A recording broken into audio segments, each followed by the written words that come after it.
Vashida. Without objection. Mr. President, I rise today to honor the incredible life and legacy of Julie Beckett, a champion for individuals who experience disabilities and their families. In 1978, Julie's daughter Katie was born, and 4 months later, Katie contracted a brain infection that left her paralyzed and on a ventilator. After 2 years of living in a hospital, Katie's family had reached the limit on their health insurance policy and applied for support through Medicaid, but were told that Medicaid would not cover at-home care. Julie and her husband, Mark, knew that they did not want their daughter growing up in a hospital, especially when she could receive the care that she needed at home while also being with her loved ones. Faced with uncertainty and with federal officials who would not make an exception, Julie reached out to her congressman. Julie noted that making this exception for her daughter would not only be good for her family, but also that keeping her at home rather than at a hospital would cost the government far less money. Julie's advocacy worked. Because she made the choice to speak up and share her story, Congress passed and President Reagan signed into law an exception to Medicaid rules that enabled Julie's family and many others to care for their loved ones at home. Julie's work has had a profound impact on not just her own family, but countless others, including my own.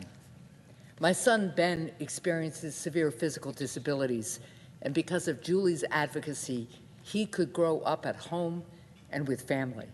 And because he was able to live at home, Ben had the opportunity to go to school, to learn, and make friends in our community. The terrible reality is that before Julie, many children grew up in hospitals or in institutionalized care instead of surrounded by the love and care of their parents, siblings, and neighbors. But my family's story is not unique. In the decades since, what is now known as the Katie Beckett waiver has changed hundreds of thousands of lives.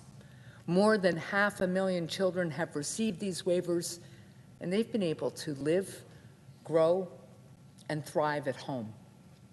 Julie's story is an example of how one person can make a true difference in our democracy. And even after her successful work in securing the significant exception for Medicaid, Julie kept fighting for children who experience disabilities. She helped lead a charge to expand coverage and fought against attempts to repeal the Affordable Care Act. And critically, she worked with families throughout the country to show them how they could be advocates as well. Julie passed away last month, but her legacy will live on in the lives that she's changed and the advocacy that she helped to inspire. I am profoundly grateful for her work, and I join with people across the country in committing to carrying on her legacy of fighting to fully include people with disabilities in every facet of American life. Thank you, Mr. President. I yield the floor.